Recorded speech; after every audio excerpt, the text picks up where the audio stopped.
What's up, everybody? Jack here from Half Crone. I've got Jackson with me, and we're headed to the park to do some flying. Why are we flying, buddy? We're doing the FPV challenge. That's right. So we're gonna see. We've been flying drones in the simulator for a month, and we're gonna see how that translates. Stay tuned.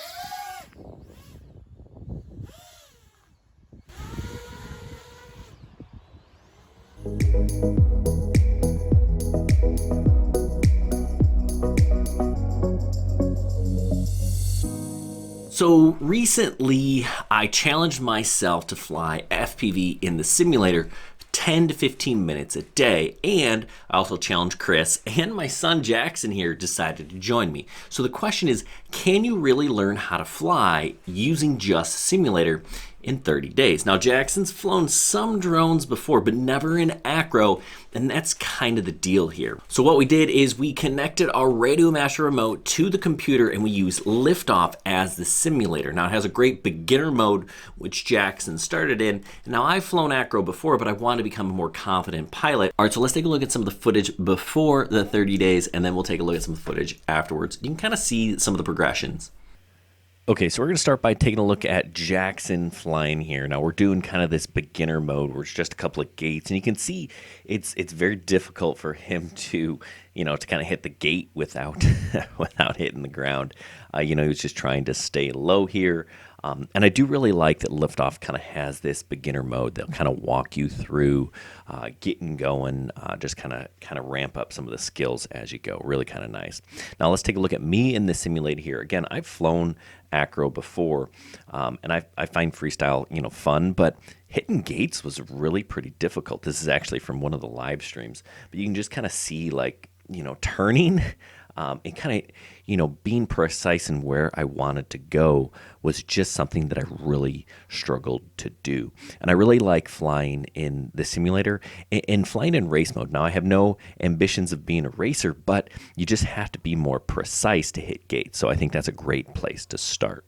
Now, we're going to transition back to Jackson here. Again, this is, a little excerpt from one of the live streams that we did as we were kind of learning along the way. And he just liked to go really, really high because he recognized that gave him more time before he crashed. And he actually really likes doing dives. But you can see he just kind of gets fairly easily disoriented. But because he goes really high, that kind of gives him some more time to kind of recover. Now, he really liked the scoring system. He'd come up and tell me, "Hey, Dad, I beat my high score," because he'd get points for doing backflips and things like that. So that's kind of a fun little feature. If you want to keep score for your freestyle, this will do that. Now, here is a clip of me actually flying real acro. And again, I'm okay. I'm doing a little freestyle. This is actually a DJI FPV drone, and I really do like it because the video quality is so crystal clear. It's a lot more like the simulator in terms of how things look, because you can really kind of see what you're doing. But, I'm more of a like to cruise and throw a flip or two in here and there while I'm flying, acro sort of flyer, just because I wasn't super comfortable and I wasn't super precise. And I think that's really kind of what the simulator did for me, is it allowed me to practice more and to gain more confidence and to be able to hit gaps and gates and things. And then I kind of learned tricks here and there. Still got a way to go, but I do really think the simulator is a great way to improve your skills. Now, let's take a look at some of the results after 30 days of flying. So we actually flew a handful of drones, and his favorites were the 4-inch drones, so I'm showing you those here. And of course, it was smooth sailing the whole time, as you can see. No, it wasn't. We did eventually switch to the DJI digital system, which obviously he liked more, right? Everyone loves the clarity of the DJI digital system, but it's obviously more expensive. So this is a flight of Jackson flying here.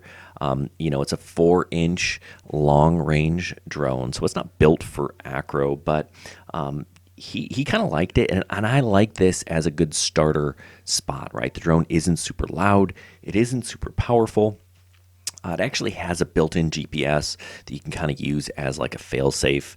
I did not use that with him just because it was there. I knew that I could use it if I needed to call the drone back, but I didn't have to. We tried some lighter drones, and they just didn't have enough power. Right? I love flying tiny whoops, but once you get outside, that's not it's not a great place to fly a tiny whoop. Right? So if you're indoors, sure, great indoor place to begin, but he's just doing a really nice job of flying. If you're looking at, you're wondering what are these two pictures, the bottom right hand corner is the video from the goggles, and then the larger picture is actually the Insta360 Go Cam. You'll see here in just a minute something happens with the camera and the sensor, and we get part of it in black and white, but it does a nice job of actually stabilizing the image and making it look nice. I love this camera to kind of put on your drone to get slightly more stable footage. It just looks really nice. Not totally in this case, but overall it's a good little camera. But yeah, I was impressed that he was able to fly this long without crashing. Right, we had plenty of crashes, especially with the novice and the analog system. And another thing about these long range 4-inch drones is, people are like, yeah, they're super fragile, they're not made for acro. No, they're not. But they're also really light, and a really light drone tends to not crash as much. Now, we're flying over grass, which is what I recommend. We're not flying over people. Make sure you find a park that's big and wide open and empty, and that's where you want to start. If we're flying over concrete, that this drone might be a different story. It might have broken, but this one, the Novice 4, it held up to countless crashes as we were kind of flying. But this is just kind of one of his better flights. He also flew the 3-inch brushless quad, and that was a little bit more acro-y. But this was his favorite. So I said I'd show this flight because he kind of really felt dialed in, and part of that is due to that moving from the analog to the digital system. You just see better. So this is, I think, a good example of does a sim help? Yeah, absolutely. He can do any of this 30 days ago. So absolutely, it does help. All right, so this is me flying FPV acro mode. Now, again, I've done this before, and I would say I'm a little bit better. I am still no pro, but I am more confident. I feel just more precise, more locked in general. I can kind of feel my way through some of these flips and turns and kind of coordinate one move after the other. Now, they're still sloppy. I tend to gain altitude after tricks and things like that just because it's safer. I feel this park is actually kind of a little bit small to kind of be flying a 5-inch, which is what I'm flying. And this is not what I recommend people start with, right? I love flying this. This is maybe my favorite drone, but it's just really powerful. Even on 4S, it's a really powerful, fast, and it's heavy enough that you could do some damage if you were to crash this into something, right? So, I like the 4-inch, I like a 3-inch, I like starting with a smaller drone, but you want something that has at least 2S, 3S power, because then you can kind of recover, and it's going to feel a little bit more like this sim. Now, this drone is, again, a DJI digital quad, right? Just the video coming out of it is much better. This is actually the video coming out of the goggles, right? So this is exactly what I see. I didn't stabilize this. I didn't color correct. I didn't do anything. This is what I see is what you see. And I just kind of wanted to show that. Again, I'm not a pro. I still have a lot of acro learning to do. But it's fun. Now, flying FPV, do you have to fly acro? The answer is no. You can fly angle mode, and it's still a really fun experience, especially if you're doing some of that long range stuff. You don't need to do acro, right? Acro just gives you that ability to kind of do flips and rolls, and you could do that even some of that in horizon mode if that's what you want. If you want it to still kind of self-level, if you like that, or you can maybe put a switch to switch from acro to angle. A lot of people do that as kind of a safety valve, but this is fun. If you're thinking about getting into FPV, absolutely start in the simulator. The simulator is just going to give you the confidence. It's going to give you some muscle memory. You're going to know how long it takes to kind of do a roll or a flip or, if you're working on split S's or power loops. It's a lot better to crash in the sim because things don't break in the sim, where they will break if you crash in real life. And this hobby, it can get expensive. If you got to kind of learn how to tinker and solder and build. Even if you kind of buy your own ready-made stuff, a crash, well, you may have to fix something. So if you're not in for that and you don't have tons of cash, this may not be the hobby for you. So the other thing about this flight that's a little bit different, I'm trying to go under the trees and do some things here, but the length of it. I was just able to fly longer without crashing. And I just remember, learning in the beginning stages, it was 30 seconds crash, 40 seconds crash, 10 seconds crash. If I got to 2 minutes, I was doing all right. Now I can fly full batteries pretty confidently. I'm going to continue to work in the sim. And like I said, I think, just kind of practicing some things like, you saw a little bit of orbit there. Going under trees, doing split S's, stuff like that. I just need more practice, and I'll do that in the sim. And one thing you can do is you can kind of pick, if you're using liftoff, you can kind of pick quads that are similar to what you're flying. You can actually change rates and do all sorts of that stuff. So it is as real to life as the experience can be. It's obviously not the same. And if you talk to my son Jackson, he says he actually likes flying in real life better. He says it's a little bit easier. It's a little bit more predictable, I guess. I don't know, but I think the sim is easier, but I do like, I do prefer flying in real life for sure. All right, so can a simulator help make you a better pilot? Absolutely. Can you go from nothing to competent in 30 days? Yeah, I think he can. I think Jackson kind of proved that. I was actually really impressed with how well he flew. So then the question is, how do you do this? If you already have equipment, most remote controllers you just plug into the sim. You got to do a little bit of setup and you're good to go. Now, if you're getting into FPV for the first time, where do you start? I suggest you start by buying a remote control that really works well. Now, the best low-cost remote control that I would recommend is the Jumper T-Lite. It's a gamepad style remote. It'll work with a bunch of different drones and, of course, your simulator, right? You get your practice in, then you can buy the drone that you want. Now, we flew a lot of drones, from 4-inch quads. We actually flew both of these. This is the Novice 4, and this is an iFlight 4-inch long range. I forget what it's called.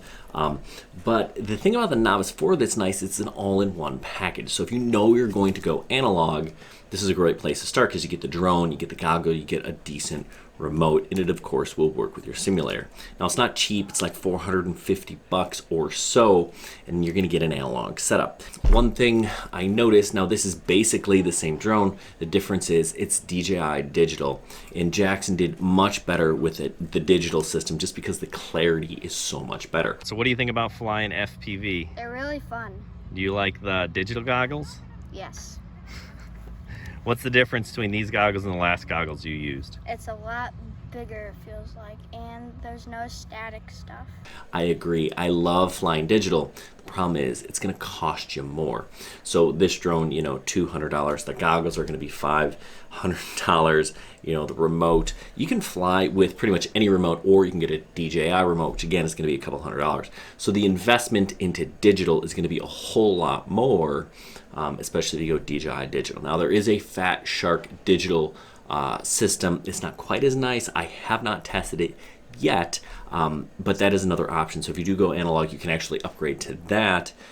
Whereas if you're going the DJI ecosystem, you kind of have to have all of those components. Now, in terms of what drone do you want, we flew pretty much everything from these little, this is a 1S toothpick. I really like flying this thing. Jackson just didn't have enough power for him to recover. And that's going to be the same thing with little tiny whoops. However, this guy here, this is a digital whoop. If we flew this on 3S, I believe. We flew this on 3S, and actually Jackson really liked flying this. So there is that. You don't have to get a digital version of this. There are 2 3S whoops that you can fly analog as well. This is an iFlight, I think A75 HD, fun little quad. Jackson really liked flying this thing as well. Now my flights were on this. This is an iFlight frame, but I built this myself. Good Venture Drone Motors 4S. I was always super nervous flying this thing just because it's so powerful. And you're thinking it's just a 4S. They make even more powerful 6S quads, and that just scared the heck out of me. Yes, I can fly 6S now. I'm a whole lot more confident and ready to do so, but I love flying this. Not for a beginner. No, Jackson hasn't flown this yet, but I do feel like he's ready. We're gonna have to find a big open field to do so. And then there's this guy, right? I did show some flights of this. This is the DJI FPV drone. This thing is really nice. It has some pretty fantastic safety features that just don't come with any other drones. There's a button you push, this thing will stop in midair and hover. You can fly it like a GPS drone, you can fly it in acro, you can fly it with the FPV goggles in a traditional angle mode. This is a fantastic drone. Now, it isn't cheap. This thing starts at like $1,300. So yeah, you get everything you need. You get the drone, you get the remote, you get the goggles. It's all the DJI FPV digital stuff, and it's fantastic, right? The clarity coming out of this is actually even better than the clarity coming out of the pre-built stuff with the air units and the Caddx Vistas and stuff like that.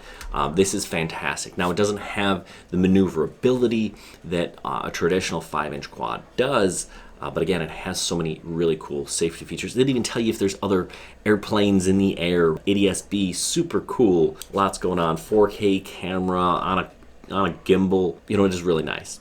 But again, it's also really pricey. So at the end of the day, you got to kind of figure out what, kind of what scenario works best for you. What is your goal? Do you want to get better at flying FPV, flying acro? Do you just want to get into the hobby? You know, I don't suggest you go out and spend $1,300 on one of these drones right away. You know, make sure you like it. I'm actually a big fan of this little guy. This is a $15 drone. It's the E010 from Yixin, and you can add an FPV camera for like 15 bucks.